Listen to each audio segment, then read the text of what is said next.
Hello, everyone, and welcome back to another episode of Logan's Voice. I'm Doug Ballinger, Logan's dad, and if you've found this podcast, chances are you know something about deep loss.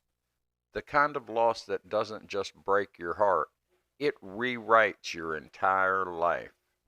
Today's episode is one I've been thinking about for quite some time now, because I don't think we talk enough about what it's like to be here in this strange, quiet space where the world keeps spinning and you're just trying to survive another sunrise. I call it living in the after death because that's what it feels like. There's the life you had before they died, and then there's everything that came after. Two completely different worlds, two completely different versions of yourself. When Logan died, when fentanyl poisoned my son, my world cracked in half. And for a long time, I didn't know how to be part of it anymore. I didn't even want to be here anymore. I didn't care about schedules, social events, and holidays. I couldn't imagine laughing again, let alone living. And yet, I'm still here, somehow, still standing, still breathing, still putting one foot in front of the other. Not because I'm strong, not because I've healed, but because I've learned how to carry my grief while still choosing to show up. I've learned that honoring Logan's life doesn't mean sacrificing my own. And I've learned that it's possible, even after a loss like this, to find some balance again, to feel joy, to rebuild slowly, painfully, and honestly. So if you're in that place where the world feels too loud, where people are telling you to move on, or where you're just numb and tired and unsure of how to rejoin life, this episode is for you. We're going to talk about what it means to live in the after death. Not move on from your loved one, but move with them. And I'll share some of the practices, mindsets, and habits that have helped me keep going when I wanted to give up. Because you deserve peace. You deserve rest. And no matter what your grief looks like today, I want you to know you are not alone. You are not doing it wrong. And you don't have to have it all figured out to keep living. Let's talk about how we begin again without letting go. Let's get into it. There's this thing nobody tells you about when you lose a child, that the moment they die, the version of you that existed also dies. Everything changes. The way you see the world, the way the air feels in your lungs, the way time slows down and speeds up in the exact same breath. You don't just lose them, you lose the soundtrack of your days, the future you imagined, the inside jokes, the stupid little fights, and you lose the center of your gravity. And suddenly, you're living in what I call the after death. The world keeps going, but you don't feel like you're part of it anymore. You see people going to work, going on vacations, complaining about the weather or traffic or what someone posted on social media, and you want to scream, "Don't you know? Don't you understand?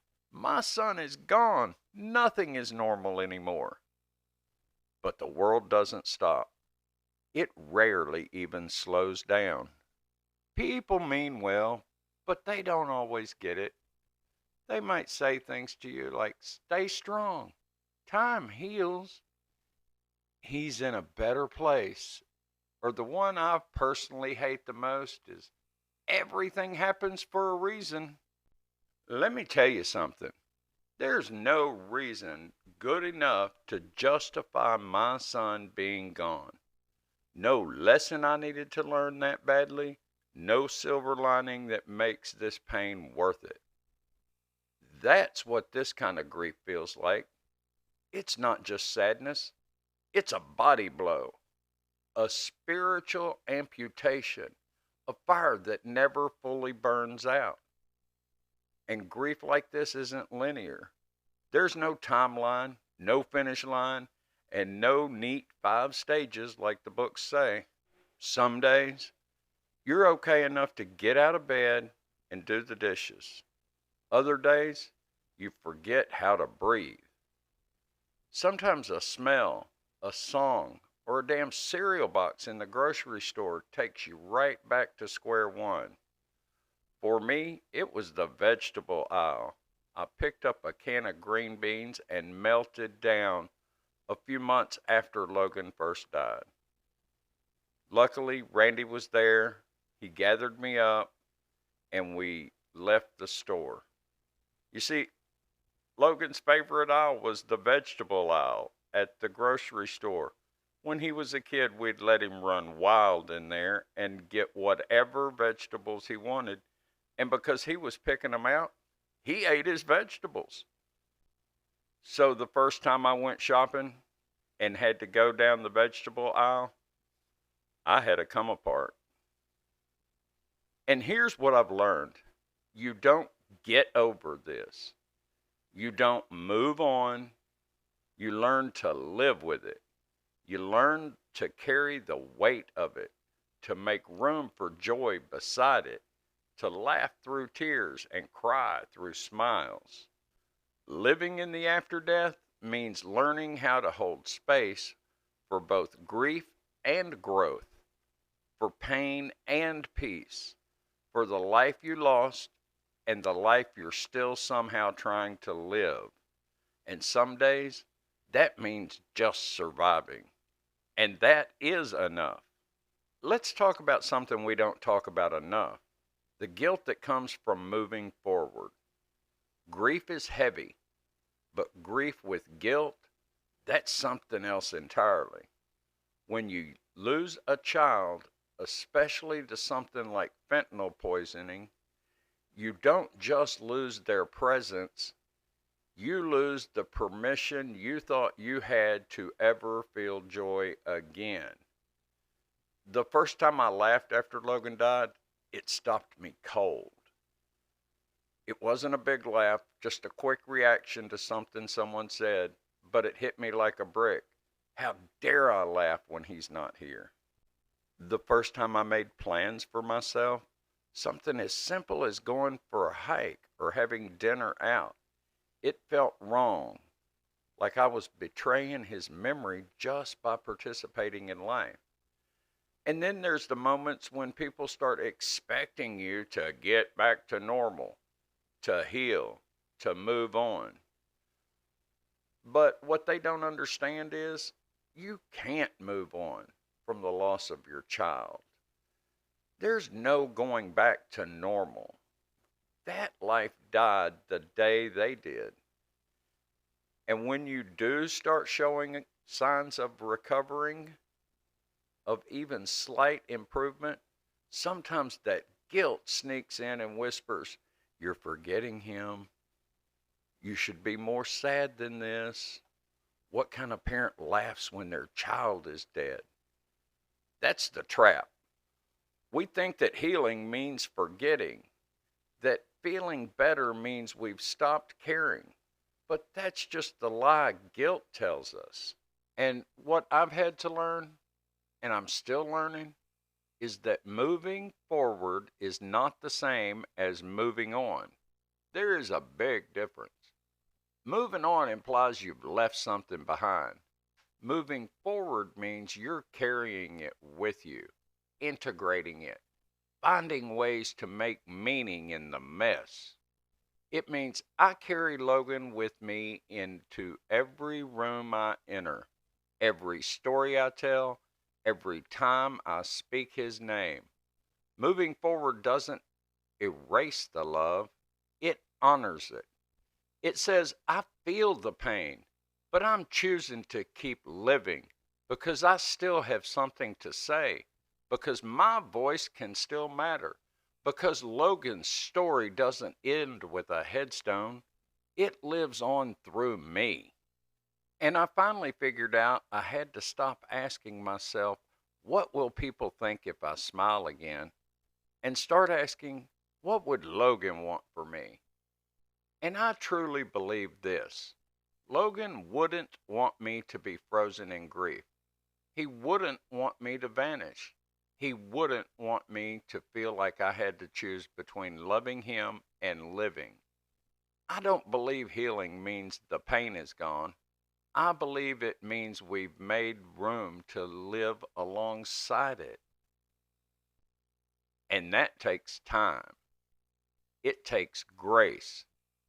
And it takes forgiveness, not of others, but of yourself. You're not betraying the person you lost when you begin to find peace. You're keeping them alive in the only way you still can. When you're grieving a traumatic loss, especially the loss of a child, your world shrinks. You stop doing the things you used to love. You stop returning phone calls. You stop taking care of yourself. Not because you don't care, but because even getting out of bed feels like climbing a mountain. And the truth is, the world doesn't always know how to respond to that kind of grief. So if you're not careful, you start to disappear, piece by piece, day by day. I've been there. There were days I didn't want to see anyone, didn't want to eat, didn't want to feel anything except the heaviness of missing Logan.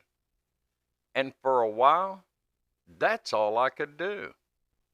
But eventually, I knew I had to find some way to protect what was left of me. Because grief doesn't just hurt your heart, it takes a toll on your body, your mind, your nervous system, your relationships, and your will to live. So, in this part of the episode, I want to offer a few real, honest tools that have helped me stay afloat. They're not perfect, they don't fix the pain, but they've helped me to learn to carry it a little better. Walking in the woods with my dog has been my saving grace. There's something about being in nature that allows your soul to breathe. The trees don't rush your healing. The wind doesn't judge your silence. And the trail doesn't care if you cry. Out there, I found space to think or not think, to connect with Logan in ways I can't indoors, to scream into the sky, or just listen to the sound of my own breath and know that I'm still here. If you're overwhelmed, start small. A walk around the block, a few minutes by the water, even sitting in the sun for 10 minutes can start to thaw something inside of you. Just go outside. I never used to think much about my breath, my breathing, but after losing Logan, there were days I'd realize I was holding it, like my body didn't want to trust the world enough to breathe fully. Simple breath work has helped me come back to myself. Try this. Inhale for 4 counts. Hold for 4 counts. And exhale for 6 or 8 counts. Repeat this until your heart rate softens. Your breath is always with you. It's free, and it can bring you back from the brink. Pair that with light movement, stretching, a walk, lifting light weights, even rocking in a chair. Grief lives in the body. You've got to move it, sometimes to let it shift. And then there's things like journaling, voice notes, and letters to Logan. Grief has so much to say, but we often don't know how to say it out loud, or to whom. That's where journaling saved me. Sometimes I'd write letters to Logan. Other times I'd just dump everything onto the paper: rage, guilt, sadness, confusion, even the moments I felt a sliver of peace. If writing isn't your thing, try voice notes. Talk to your phone like you're talking to the child. If you cry, cry. You're not doing this for anyone else. You're doing it to lighten the load. And let's talk about protecting your energy and boundaries. You will quickly learn after a traumatic loss that not everyone gets it. Some people mean well but say the wrong things. Others avoid you altogether. Let me say this clearly: you don't owe anyone your time, your energy, or your emotional labor. If you need to skip the birthday party, skip it. If someone drains you, love them from a distance. If scrolling social media makes your grief worse, log off for a while. Grief is a sacred process. Not everyone gets a front row seat to it. And find your people, even just one.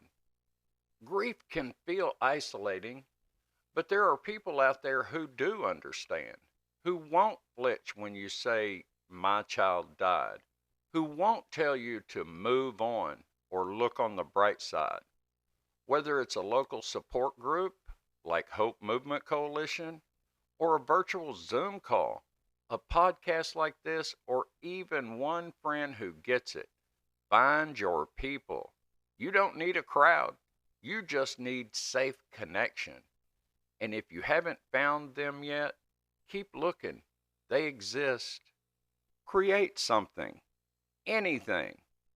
You may not think of yourself as creative, but grief has a way of pouring out through your hands. Maybe it's writing, music, maybe it's woodworking or cooking, painting or planting flowers in your loved one's honor. For me, it became advocacy. Logan's story became my fuel. Every time I speak his name, tell his story, share a memory, or show up for someone else, he is right there with me. Being creative doesn't take the pain away, but it gives it somewhere to go. These aren't quick fixes. They're just some of the ways to take care of yourself when the world feels too heavy. Some days, all you can do is breathe. Other days, you might feel strong enough to go for a walk, write a letter, or speak your truth. Whatever you do, do it gently.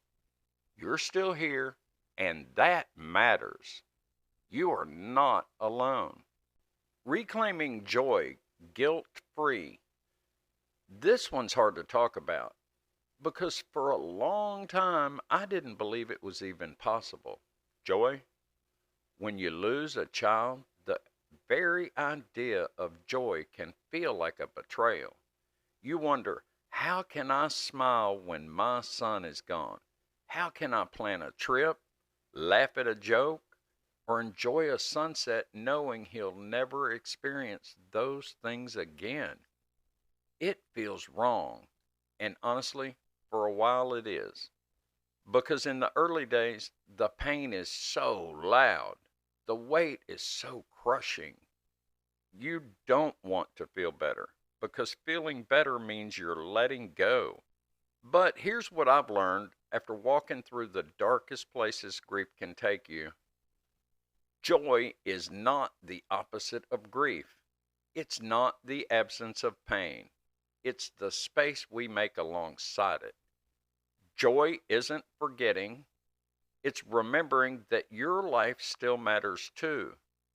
When I first started to feel joy again, when I could spend time with the people I loved or sit outside and feel the warm sun on my face without falling apart, I felt this pang of guilt in my chest, like I was cheating on my grief, like I was dishonoring Logan's memory by not being miserable all the time. But the truth is, Logan would not want that for me. He wouldn't want me to disappear. He wouldn't want my love for him to become a prison. He wouldn't want my days to be empty just because he's no longer in them. I believe with every fiber of my being that Logan's spirit lives on in love, in laughter, in the moments I feel peace, in the moments I can help someone else through their own storm. Grief will always be part of my story, but it doesn't get to be the whole story, and neither does guilt, because joy is a rebellion. It says, I'm still here, I'm still capable of love, and I still have purpose, even if I carry pain. And that's something worth fighting for. So if you're out there and you've been afraid to feel happy, afraid to let yourself enjoy a meal, a moment, a memory, afraid that letting light in means you're letting your child go, please hear this. You are allowed to feel joy. You are allowed to rebuild. You are allowed to live. And not because you're over it, not because you've healed, but because you're still breathing. And because the love you have for the person you lost didn't die with them. It lives on in you. And every time you let yourself feel something good, you are giving them life too. And before we close, I want to talk about where to find help. Where can you find resources for healing and self-care? If you've made it this far into the episode, first, I want to thank you. It takes strength to keep listening when the topic is this raw. But I also want to remind you of something that took me a while to understand. You don't have to do this alone. There are people out there, whole communities, who have walked through the fire of traumatic loss and come out the other side carrying compassion, wisdom, and a fierce desire to help others. You just have to know where to look. So in this segment, I want to point you towards some resources that have helped me that might help you too. Whether you're brand new to this kind of grief or you're just looking for tools to care for yourself a little better today. Hope Movement Coalition. You can find it on the internet at hopemovementcoalition.com. It's a powerful community of survivors, advocates, and change makers working to end the stigma surrounding substance use disorder and prevent more tragic losses like Logan's. They offer support, education, and events that bring grieving families together. They remind us that we are not alone and that there is still work to be done in memory of the ones we love. Whether you're looking for awareness materials, support, or a tribe of people who understand, Hope Movement Coalition is the place to start. This movement helped me find my voice again, and I know Logan would be proud of the work we're doing together. And another website I find helpful is the Christopher Wolf Crusade, CWC Alliance. You can find it online at cwc.ngo. They have a great amount of resources on their website to help you understand grief and mental wellness. There's even access to an app called iChill that shares 6 wellness skills, and those skills, when you apply them to your life, can help you regain your ground, help you feel connected again. And here are some other helpful ideas for self-care and healing. Find grief support groups. Find your community. Check local churches, hospitals, or online platforms and find a group of people that have suffered the same loss you have. I'm going to tell you something personal right here. If I had not found Hope Movement Coalition and the amazing group of people that welcomed me unconditionally, non judgmental, with open arms, I would not be here today to tell Logan's story. I was looking for a way to get off the planet because my grief had become so overbearing. And I'm here to tell you, standing on that bridge at a Bridge the Gap event was eye opening to me. The sense of community, I felt like I found my place. So do what you can to find your place. Look for it, it's out there. You may need to find some therapy. Trauma informed counseling, even virtual sessions, can be life changing. Apps like iChill or Insight Timer or Calm for breath work and grounding. There's books out there. It's okay you're not okay. Or Bearing the Unbearable. Wherever you are in your journey, whether you're standing tall or just trying to get out of bed, there is help. There is hope. There are people who care.